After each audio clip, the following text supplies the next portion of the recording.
2057. Earth's resources are completely depleted. A race to claim every ore-bearing rock in the solar system begins.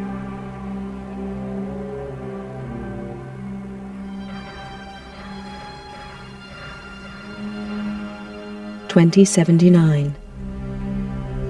Tension grows as opposing nations compete for ever-declining resources and expand their military capabilities in space. 2085. Eurofed Deep Space Survey ship Argo is impounded by SDR-AF coalition forces. 3 ships are destroyed in the ensuing police action. Negotiations fail and war breaks out. 2086. The war escalates and military resources on all sides are rapidly depleted. 2087. The final fleet action takes place at Nereus Harbor, orbiting Neptune. Within days, the battle is finished. Damaged and badly irradiated, the flagship Damocles is the only cruiser to survive the conflict. The war is over. Powerful multinational corporations unite to take control and restore order to the tatters of society. With little remaining military or financial resources, Earth's governments are stripped of their powers and are forced to demilitarize. The construction of capital-class armed spacecraft is outlawed. 2089. The corporations continue the exploitation of space, making vast profits to further strengthen their position.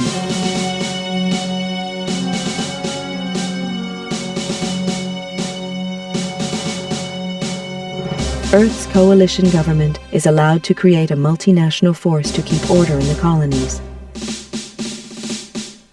The government police are born.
Did after the collapse, but I'd seen enough killing.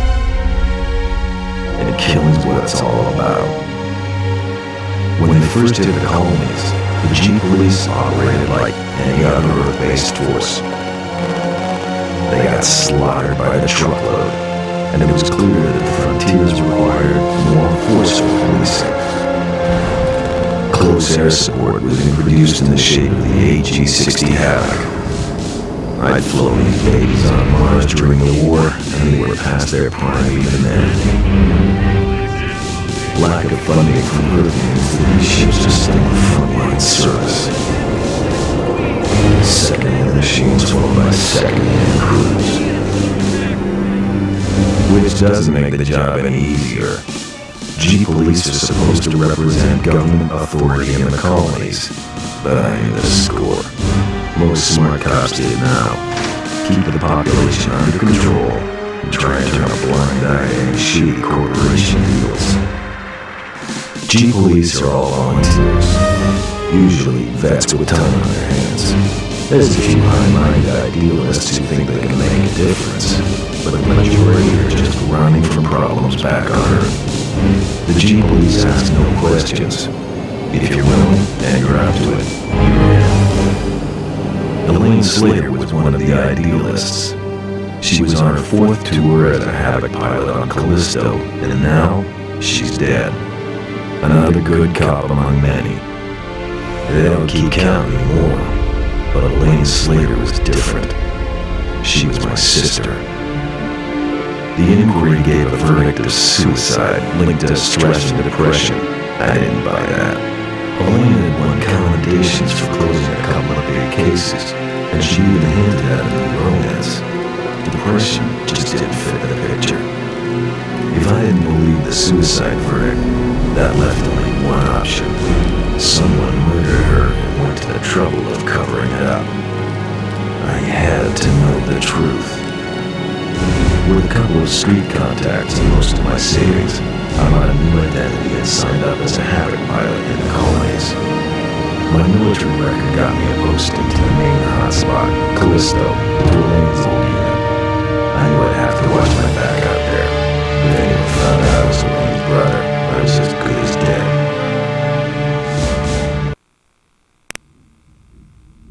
Welcome to Callisto, Mr. Taylor.